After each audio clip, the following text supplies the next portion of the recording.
All right.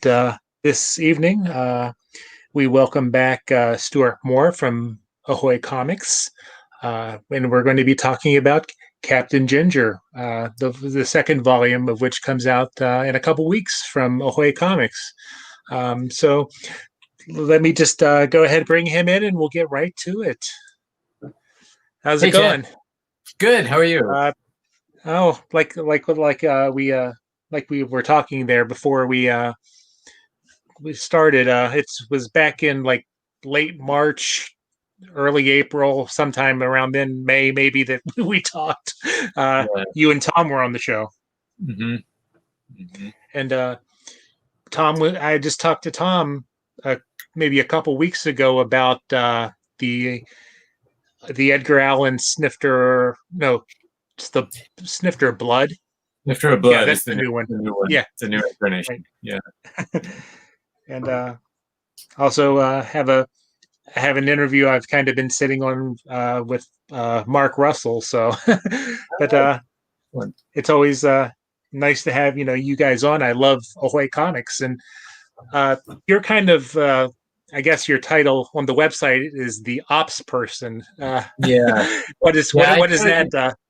I chose it because it made me sound like I was walking away from an exploding car in slow motion. That's sort of the image I wanted to project.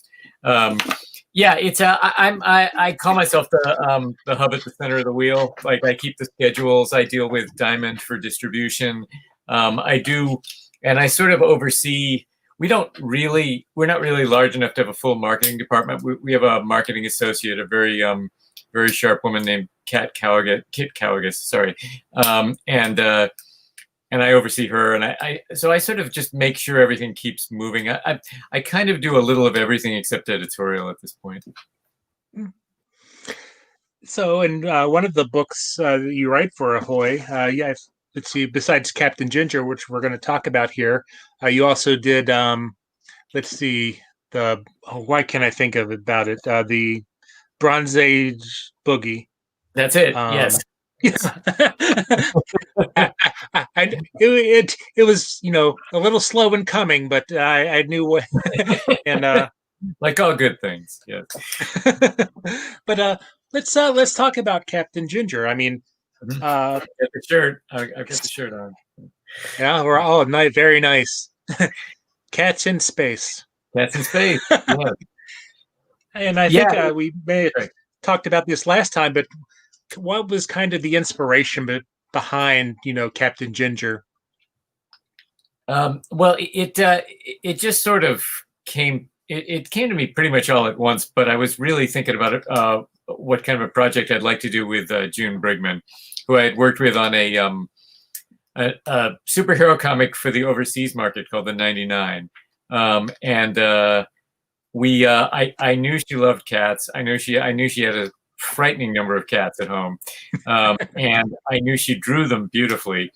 And I love cats. I love outer space shows, TV shows. I'm a big science fiction fan from way back, and it just all sort of came together pretty quickly. Once you start thinking about cats and their different sorts of personalities, it's very easy to sort of map them onto the kind of characters you want to balance out a drama, and that just all happened pretty fast. And so, you want to kind of give us like a breakdown of like maybe the first volume of kind of what took place and where volume 2 picks up.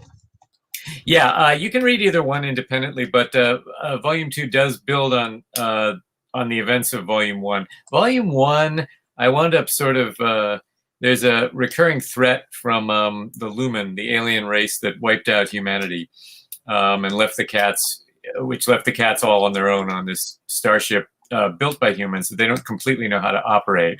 And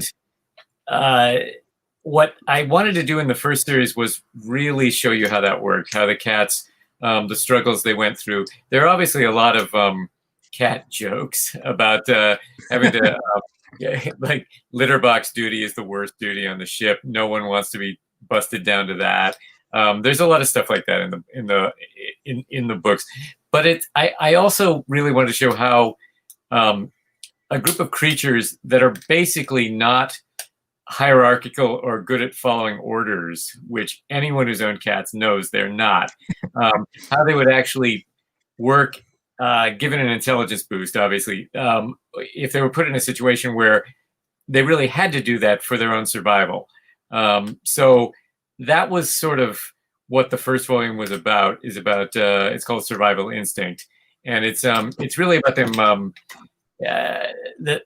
They've as the story opens, they've been united behind Captain Ginger for maybe, I think, about 18 months to 2 years, and it's a very, very shaky situation, shakier than it looks at first, because again, the cats aren't used to following anyone. They're not used to being told what to do, and Ginger is about as forthright and responsible a person as you could want in that role.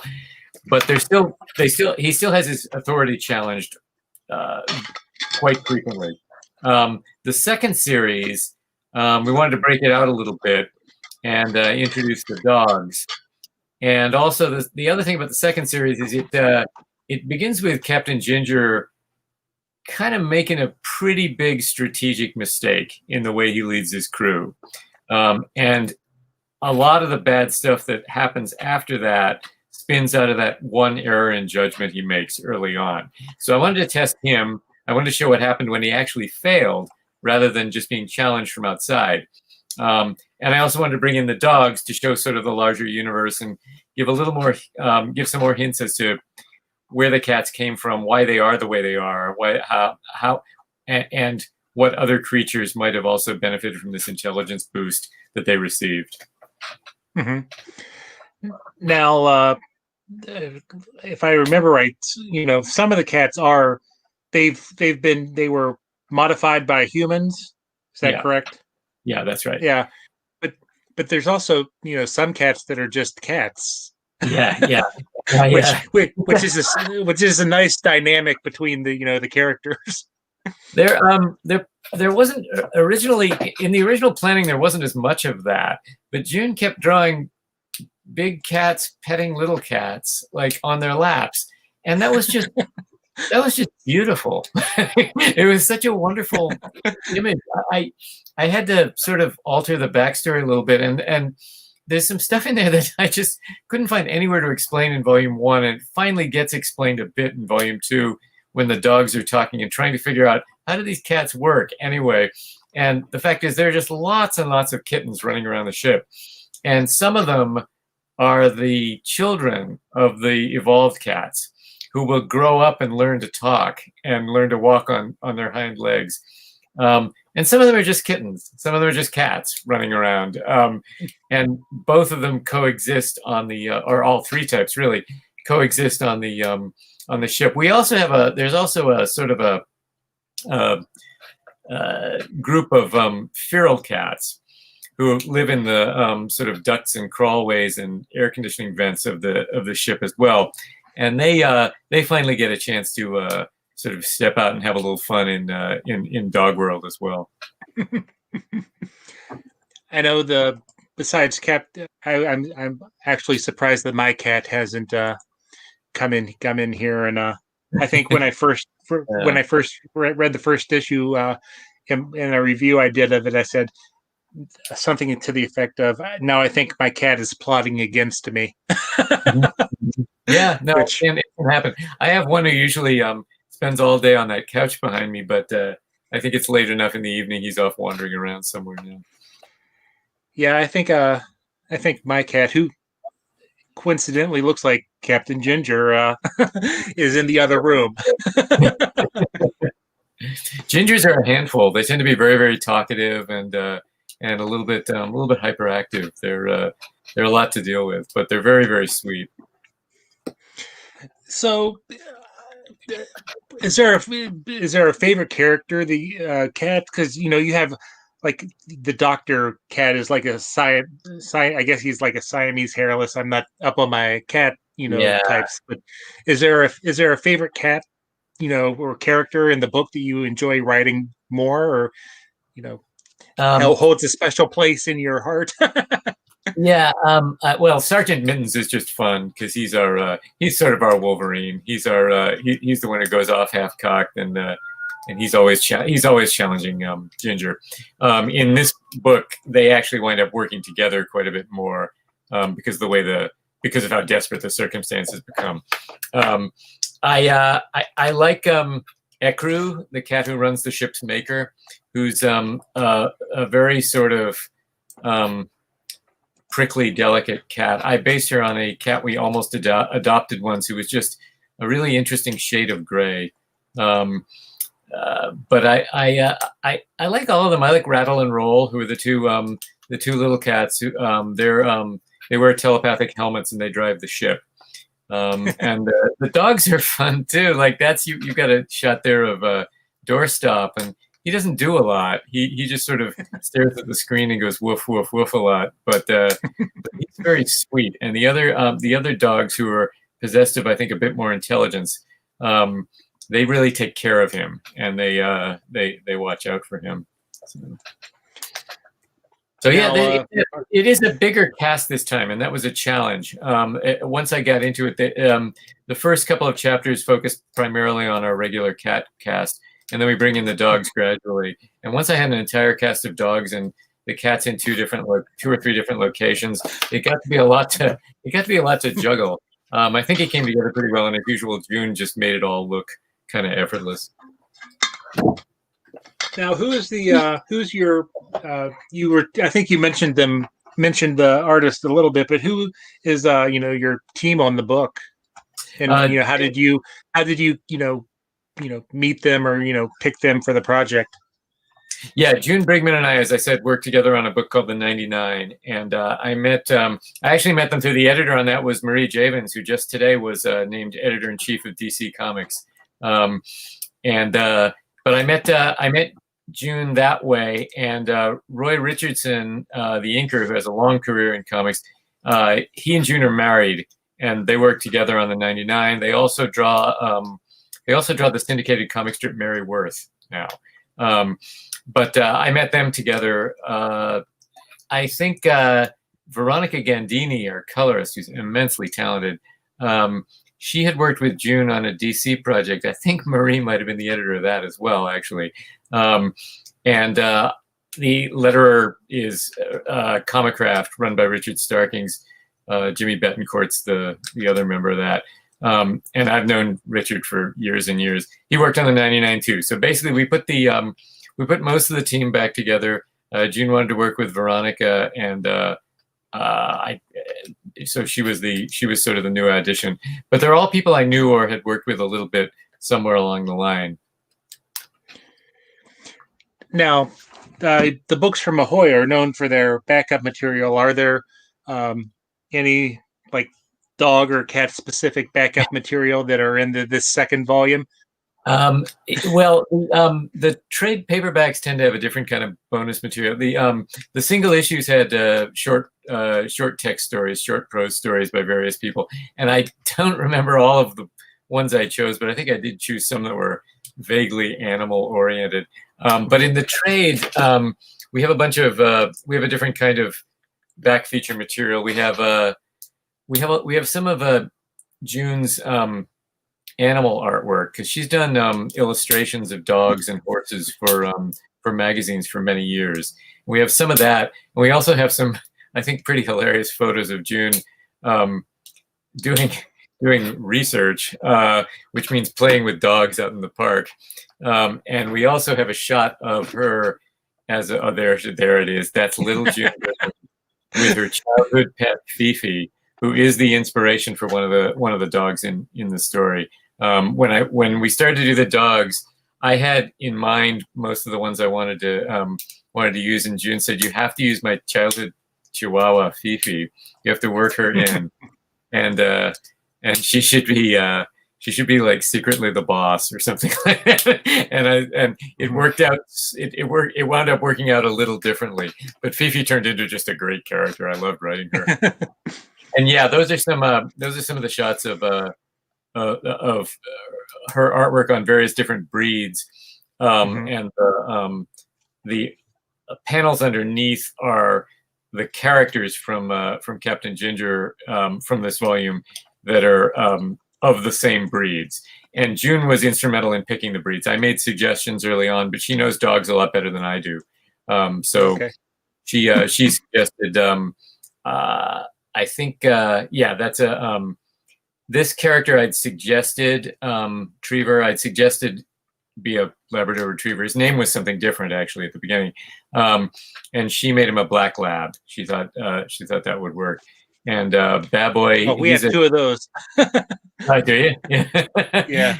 She's a Baboy over here is a Jack Russell Terrier, I think. And I didn't know anything about them, but she said they're just a pain in the ass. Like they just cause trouble all the time. They just yelp and run around, but they're very, very sweet. So that she mapped a lot of the breeds onto the personality traits I wanted to use. Well, I was just kind of curious about the backup material because when I interviewed Mariah McCord about Ash and Thorn, she had a bunch of recipes in the back of hers. Yes, those are yeah. So is there plans for a season 3 of Captain Ginger, or is this kind of the final? No, we kind of leave the cats in a little bit of a they're not in immediate danger, but they're pretty scattered, and they're not in the best of situations. So yeah, we'll do a third volume in some form eventually. It might wind up being just a long one shot or something like that. I'm not completely sure yet. June is tied up for a while. I have to share her with various entities, including she's working right now on a project. I don't know if it's been announced, but her fans will, if I give the slightest hint, you'll know what it is, because her fans will be very happy to see her doing it again.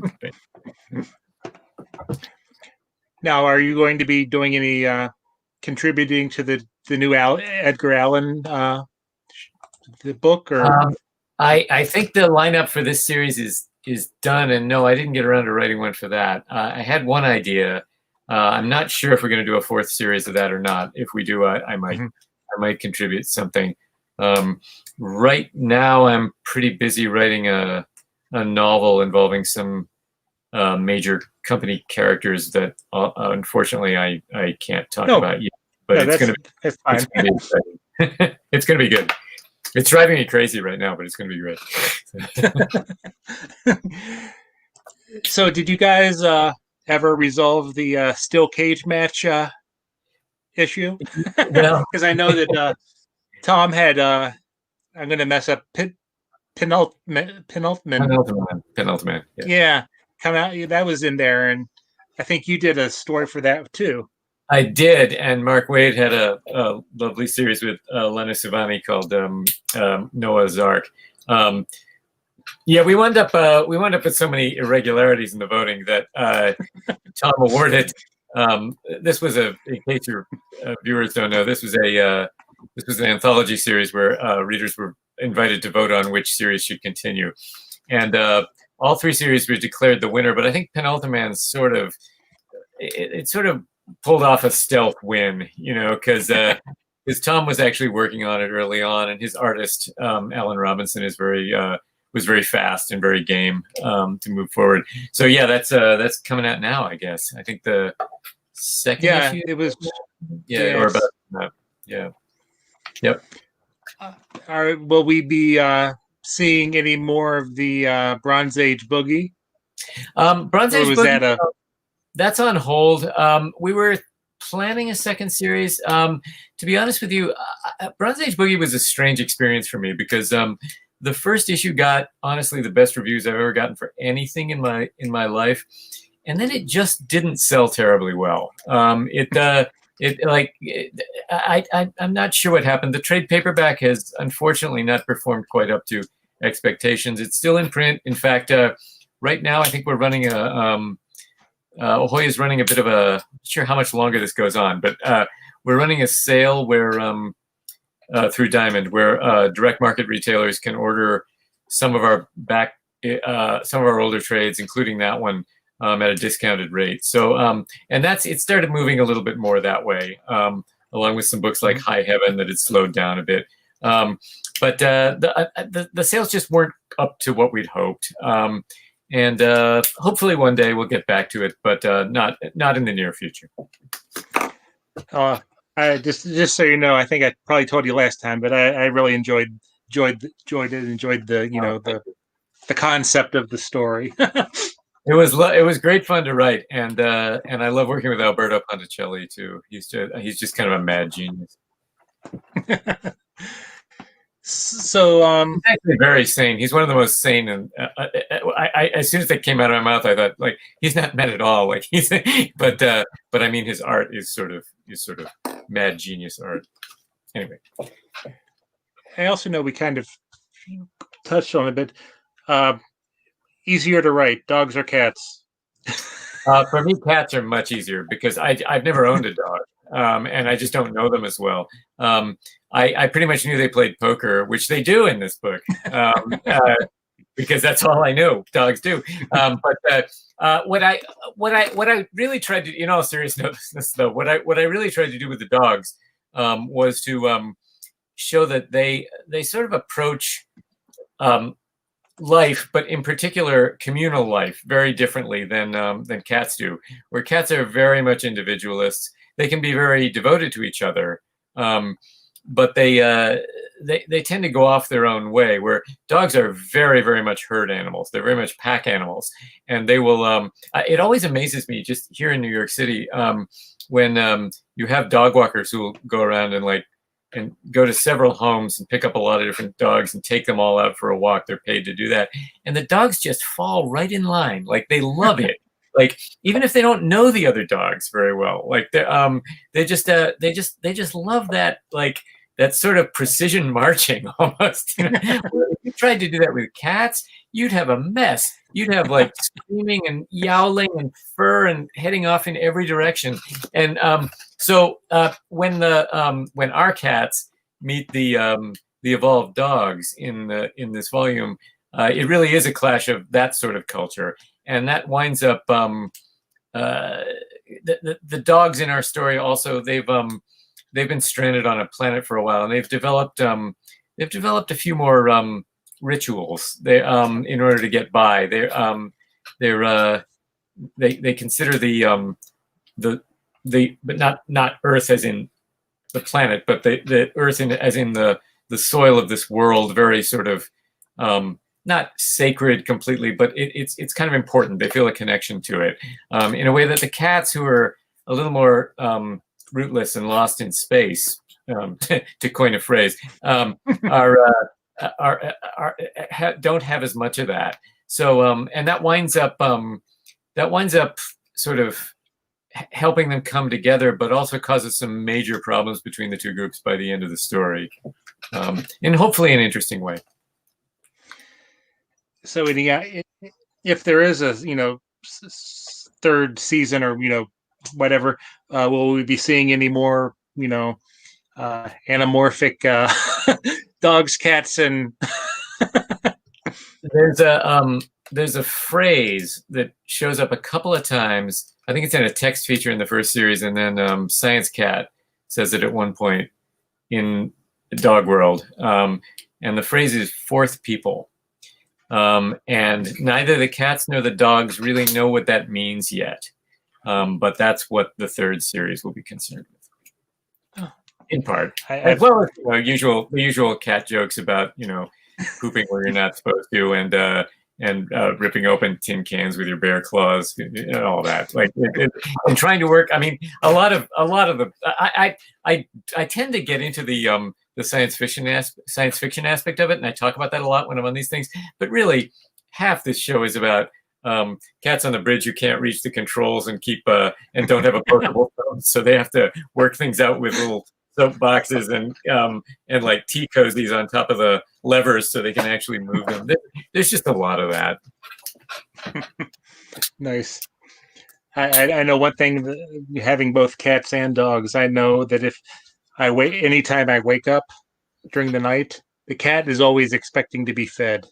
Oh, yeah. And it'll follow me around, and it's like, it's not time yet. It's not time yet.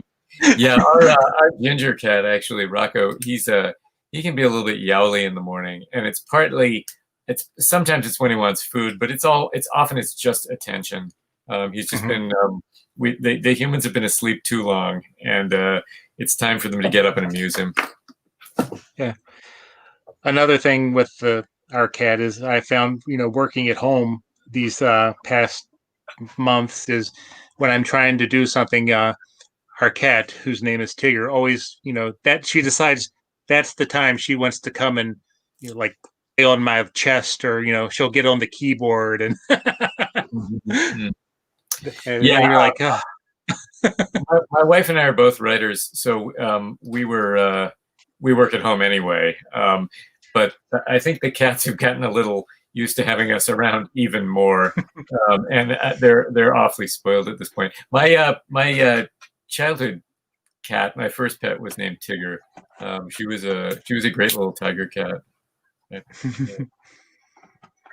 But so I'll give you a chance to kind of give like a quick quick sales pitch for the series, and when it comes out, and where people can check it out at, and where they can find you on social media. Yeah, it's the book is called Captain Ginger. This is Volume 2, Dog World. Volume 1, Survival Instinct, also still available. The book is actually out now in comic shops, and it'll be out in bookstores. The official date is Tuesday the 10th, November 10th. But I know it's already shipping from Amazon. Okay. It's available. It should be available at bookstores and comic shops. It's if you like cats, if you like outer space, if you like the two things together, this is for you. It's you can find out a lot more about it and see samples on comicsahoy.com, which also features samples of a lot of the other Ahoy comics, and we also keep a library there of what we call extras, which are some of the prose stories, the text stories, illustrated text stories in the back, and that has samples of that has there's a feature up called the Intrepid Files that gives some background on Captain Ginger, as well as some of the recipes you mentioned from Ash and Thorn. So there's a lot of there's a lot of good material there. What else was I supposed to do? My social media. I am on Facebook and Twitter. I am Stuart Moore, StuartMoore1. And on Instagram, for some reason, I am Stuart Moore01. So you can find me in all those places. I'm using Twitter most often these days. Facebook I like, but it's a little evil. So I've tapered off it a little bit. Instagram I have trouble with because I can't type on it very well on my iPad, and it won't let me post.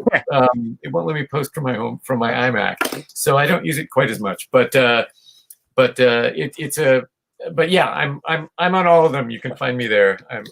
I spend far too much time on those things. Well, I'll definitely include them in the notes when the video goes up.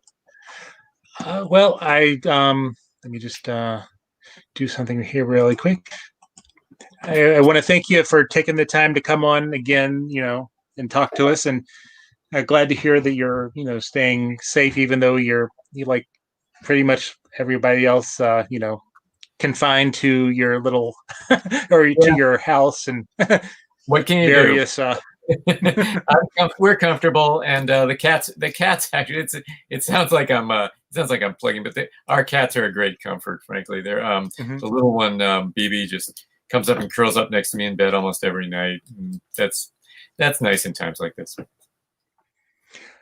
Well, again, stay safe, stay healthy, and if and when the next Captain Ginger installment is released, be glad to have you back, talk about it. I'd love that too. Maybe I'll hit you up about something else in the meantime. Oh, sure. Whenever. Just let me know. That's good. All right. Have a good evening. Thank you. Take care. All right.